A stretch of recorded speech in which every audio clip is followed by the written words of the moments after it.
उसको लाजवाब कर दिया। मुस्तफा ने जिसको छू लिया उसको लाजवाब कर दिया। अल्लाह के नबी इरशाद फरमाते हैं, जाबिर इन हड्डियों को जमा करो, इन हड्डियों को जमा करो। वो बकरी के बच्चे का जो गोश्त खाया गया था, इन हड्डियों को जमा करो। हजरत जाबिर उन हड्डियों को जमा करते हैं। अल्लाह के नबी दस्ते मुबारक फैलाते हैं, ए मेरे रब, हम सबको आपने खाना खिला दिया है, अब जाबिर की इस बकरी के बच्चे को जिंदा कर दे। सुभान अल्लाह बोले तो। मेरे रब, इस बकरी के बच्चे को जिंदा कर दे। अल्लाह के नबी का दस्ते मुबारक का उठना था और अल्लाह के नबी की ज़बान मुबारक से अल्फाज निकलने थे, रब कदीर ने अल्लाह अकबर कबीरा, मेरे रब ने उस बकरी के बच्चे को जिंदा कर दिया। अल्लाह के नबी इरशाद फरमाते हैं, जाबिर ये ले जा, अपनी बकरी के बच्चे को भी ले जा, अपनी रोटियां भी ले जा। हमारा रब हम सबको खाना भी खिला दिया, पानी भी पिला दिया। सुभान अल्लाह बोले दमाश। अपने मेहमान का इकराम करो। एक मेहमान, एक गांव में एक आदमी मेहमान पहुंचा, तो उस गांव का ये रस्म था कि मेहमान का जब खाना आता था तो उसके साथ में एक लट्ठी भी आती थी, लट्ठी भी आती थी। तो बेचारा वो नौजवान वो जो पहुंचा वो गांव में, रात में दस्तरखान बिछा, दस्तरखान बिछ गया, पानी आया, पानी भी आ गया, प्लेट आई, प्लेट भी आ गया। अब वो जो खाने का थाल आया तो उसके साथ में एक लड़का बड़का सा डंडा ले आया, खाना भी रखा, लट्ठी भी रखा। अब ये मेहमान कभी लट्ठी को देखे, कभी खाना को देखे। तो नौजवानों जो खाना लेकर उससे पूछा, बाबू लट्ठी खाए लाया है? बोला नहीं, इसका काम बाद में होगा, अभी पहले खाना खाइए आप। बोला नहीं, हम खाना नहीं खाएंगे। बोला तो ये लट्ठी का क्या काम है? तो नौजवान बोला कि हमें भी पता नहीं इस लट्ठी का क्या काम है। हमारे गांव में रस्म है कि मेहमान के खाने के साथ हम लोग लट्ठी लाते हैं, अब इसका पता चलेगा आपको जब खाना खा लीजिएगा तब पता चलेगा। बोला बाबू ने भूख खत्म हो गई। अब वो सोचा कि शायद खाना खिलाने के बाद ही निकालेगा क्या ये डंडा से। बोला भूख खत्म हो गई। अब मैं लास्ट में बताने की कोशिश करूंगा कि ये मेहमान खाना खाया कि नहीं खाया, इस लट्ठी का क्या हुआ। वो फिर दादे मियाँ को बोला, वो नौजवान बोला कि हमको मालूम नहीं इस लट्ठी का राज क्या है। बोला फिर किसे पता? बोला हो सकता है मेरे दादा को मालूम हो। बोले दादा को बुलाओ, जब तक आएंगे नहीं वो बताएंगे नहीं तब तक खाना नहीं खाएंगे।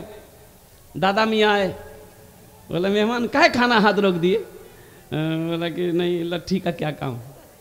तो बूढ़े मियाँ लाठी देखे, बोला अरे इतनी बड़ी लट्ठी काहे लाया, थोड़ा इसको और छोटी करो, डंडा चाहिए डंडा। बाप मेहमान और डर गया। बोला बाप रे, नौजवान तो बोल ही रहा तो लट्ठी लाया था, ये तो डंडा ही बता रहा। बोला नहीं आप खाइए, खुश दिली के साथ खाइए, अब इसकी समझ में आ जाएगी। खाना जब खा लीजिएगा ना तब इसका क्या काम आपको पता चल जाएगा। बोला नहीं हम खाना नहीं खाएंगे, भूख खत्म होगी। नौजवान खाना खाया कि नहीं है, ये मेहमान का इस्तकबाल हुआ कि नहीं है, मैं लास्ट में बताने की कोशिश करूंगा। मेरे नौजवानों, मेरे बच्चों, दिल जमी के साथ बैठो और कुर्बान जाओ। वो मंजर भी अभी आपके सामने होगा और कुर्बान जाओ, वो जश्न दस्तारे फजीलत का वो मंजर होगा। और यहाँ पर बड़े बड़े लोग यहाँ पर बैठे हैं और कुर्बान जाओ। मैं उन माँ बाप को सलाम करता हूँ जिनकी बच्ची और जिनका बच्चा आज हाफिज कुरान बना है। मैं उनके माँ बाप को सलाम करता हूँ। आज बहुत सारे लोग मदरसों में बच्चों को पढ़ाना पसंद नहीं करते हैं। बहुत सारे लोग हैं, बहुत सारे हमारे भाई हैं जो मदरसों में बच्चों को पढ़ाना पसंद नहीं करते हैं। देखा एक बच्चे को कुर्ता पैजामा पहना है, टोपी पहना है, बोले कुरान पढ़े, कुरान पढ़ो। बोले मदरसा, बोले मदरसा मौलवी बनबो, चंदा करबो खाबो और कुर्बान जाओ। और उसी जगह एक स्कूल का बच्चा है, यहां तक पैंट पहना है, ये शर्ट पहना है और गले में फांसी का फंदा लगाया है। वो क्या बोलता है उसको भाई? अच्छा देखिए, मेरा भी शौक हुआ कि हम अपने बच्चे को इंग्लिश मीडियम स्कूल में पढ़ाएं। हर आदमी चाहता है इंग्लिश मीडियम स्कूल में। अभी तो चला है बच्चा इंग्लिश मीडियम स्कूल से पढ़कर आया, माँ को सलाम किया, माँ को सलाम किया, माँ गुड मॉर्निंग। माँ खुश हो गई, मोर बेटा अंग्रेजी बोलो। बाप भी खुशी से पागल हो गया, मेरा बेटा अंग्रेजी बोल रहा है। और कुर्बान जाओ, स्कूल क्रिश्चियन स्कूलों में जाएं, वहां सलाम सिखाए नहीं जाते बच्चों को। ओहो, गुड मॉर्निंग सुबह का सलाम, गुड आफ्टरनून दोपहर का सलाम, गुड इवनिंग शाम का सलाम, गुड नाइट रात का सलाम। अब इसका माने क्या है? गुड आफ्टरनून का मीनिंग क्या है? ओहो, गुड इवनिंग का अर्थ क्या है? इसका माने क्या है? गुड नाइट के माने क्या है? कुर्बान जाओ, ये सलाम है, ये सलाम है, इसका माने क्या है? तो गुड मॉर्निंग का माने ये है कि आपकी सुबह अच्छी हो, आपकी सुबह।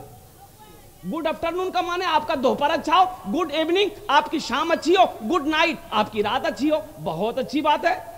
इसका माने आपको आपकी नजर में अच्छा है तो ठीक है, बहुत अच्छी बात। अब एक बात जरा दिल से सोचिए, मेरी माँ मर गई, मेरी माँ मर गई, जनाजा रखा हुआ है, हम बैठकर रो रहे हैं। मेरा एक दोस्त आया, बोला कि भाया गुड मॉर्निंग, यानी आपकी माँ चली गई, बहुत अच्छा है। बोले सेटिंग करेगा? अरे सोचो सोचो, ये सेटिंग कर रहा है। मेरा बाप का जनाजा रखा हुआ है, दोपहर में मेरा एक दोस्त आया, बोला गुड आफ्टरनून, आपका आज का दोपहर आपके लिए बहुत अच्छा है, इसलिए कि आपका बाप का टिकट बन गया। सबसे बेहतर सलाम, सबसे प्यारा सलाम, सबसे अच्छा सलाम मजहब इस्लाम का सलाम। अस्सलाम वालेकुम, तुम पर अल्लाह की सलामती हो, वो रहमतुल्लाह अल्लाह की रहमतें हो, वो बरकातहू और बरकतें भी हो। और कुर्बान जाओ, मेरा भी शौक हुआ अपने बच्चे को इंग्लिश मीडियम स्कूल में पढ़ाने का। 5 साल का बच्चा, वो उसको लेकर मैं क्रिश्चियन स्कूल में पहुंचा। मैंने कहा भाई मेरा बच्चा भी एम में पढ़ेगा, उम में पढ़ेगा। बोला पढ़ाइए, पढ़ा देंगे, पढ़ो बेटो। एडमिशन फीस बोला 5000 रुपये। इंग्लिश स्कूल में जाएंगे, बच्चे को एडमिशन फीस कितने बोलो?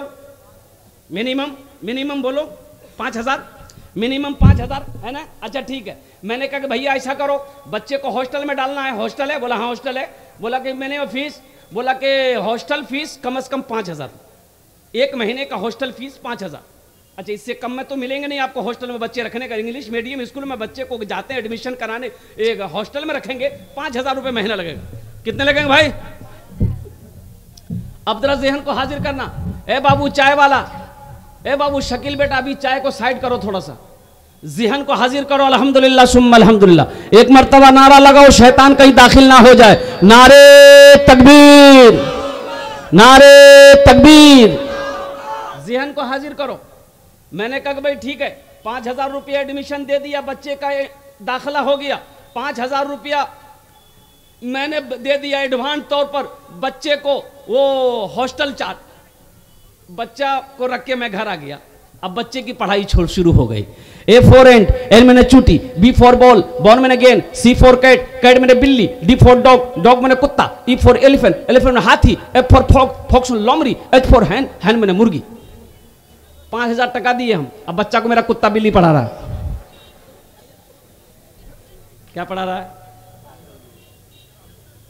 अब गौर करने का मकाम है।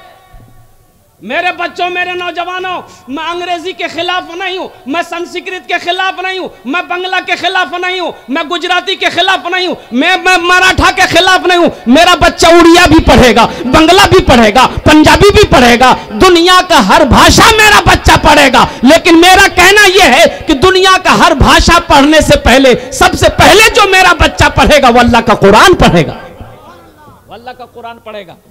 कुर्बान जाओ, अब मेरा इंतकाल हो गया। अब भाई मौत की कोई गारंटी है? कब किसकी मौत हो जाए कोई गारंटी है? एक मेरे मौलाना साहब थे, अशरफ साहब, इलाहाबाद में तकरीर करते थे। 45 साल का नौजवान मुकर्रिर, आज से 6-7 साल हो गए उसको इंतकाल किए हुए। अच्छा खासा चंगा, कोई बीमारी नहीं। स्टेज पे बैठा, तकरीर करते हुए 25 मिनट गुजर गए और तकरीर करते करते गर्दन लुढ़क गई। अल्लाह अकबर कबीरा। लोगों ने सहारा दिया और सोचा हॉस्पिटल ले जाएं। 15 से 20 मिनट का अंदर वक्त नहीं गुजरा कि उनका इंतकाल हो। भाई मौत की कोई गारंटी है? कब किसकी मौत हो जाए कोई गारंटी है? अल्लाह अकबर कबीरा। मेरा इंतकाल हो गया। मेरे भाई, मेरे घर के अंदर में कोहराम मच गया। मेरा एक भाई सुबह मोटरसाइकिल उठाया गया किशनगंज क्रिश्चियन मेडिकल स्कूल, जहां मेरा बच्चा पढ़ता था। प्रिंसिपल से बोला इसका बाप इंतकाल कर गया है, डेड कर गया है, इसके बच्चे को छुट्टी दे दे। मेरे बेटा को मेरा भाई घर लेकर आया, बच्चा भी रोया ज़ारो कतार, मेरा बाप इंतकाल कर गया है। और मेरा जनाजा उठा। लोगों ने कहा कि मरने वाले का इकलौता बेटा है, ये 7 साल का बच्चा है, इस बच्चे को भी कब्रिस्तान ले चलो ताकि बाप के कब्र पे मिट्टी डाल। भाई करेंगे कि नहीं करेंगे? भाई करेंगे कि नहीं करेंगे? और कुर्बान जाओ अल्लाह अकबर कबीरा, मेरे बेटे को लेकर गया कब्रिस्तान, हा सारे लोग मिट्टी डालते गए, जलते गए, चलते गए, चलते गए। मेरा भाई मेरे बेटे को लेकर बोला कि बेटा ये तोर बापेर कब्र छोक, मिट्टी डाले दे। मेरे बच्चे ने छोटे हाथों से मेरी कब्र पे मिट्टी डाला। तो सारे लोग जब चले गए तो मेरे भाई ने मेरे बेटे से कहा कि बेटा तो कुछ याद छोक, कुछ पढ़वा जानो ही, बापर कब्र उत्पर दे, बाप के कब्र में पढ़ दो, कुछ अगर पढ़ना जानते हो तो पढ़ दो। बच्चा बोला कि चाचा मोग याद छे, मास्टर साहब मुझसे क्या बोला पढ़े दे। तो बच्चा को जो याद रहेगा वही नहीं पढ़ेगा। भाई बच्चा बोला ये 4 and 10 मैंने चूटी, B 4 ball ball again, C 4 cat करन बिल्ली, D 4 डॉग मैंने कुत्ता, E 4 एलिफेंट हाथी, H 4 हैन मैंने मुर्गी, F मैंने फॉक्स में लोमड़ी, हे अल्लाह कुत्ता बिल्ली चूहा सब लामोर बापर कब्र घुसे देती। बच्चा क्या पढ़ेगा? अरे बच्चे को जो याद रहेगा वही न पढ़ेगा। मेरी बातों को हंस कर ना टालो। ए मेरे नौजवानों सुनो, अगर उसी बच्चे को कारी जावेद साहब के मकतब में लाकर बैठा दिया जाता, कारी जावेद साहब सूर्य इखलास अगर याद करवा दिए होते, सूर्य फातिहा याद करवा दिए होते, सूर्य कौसर याद करवा दिए होते, उसका बाप का इंतकाल हो जाता, वही बच्चा सिर्फ सूर्य इखलास पढ़कर रब्बे कदीर की बारगाह में बख्शिश व मगफिरत के हक में अपने बाप के हक में दुआ कर देता तो शायद अल्लाह उसके बाप के गुनाहों को माफ फरमा देता। मैं अंग्रेजी के खिलाफ नहीं हूं, मैं संस्कृत के खिलाफ नहीं हूं। अल्लाह करे हमारी कौम में डॉक्टर की भी जरूरत है, प्रोफेसर की भी जरूरत है, मास्टर की भी जरूरत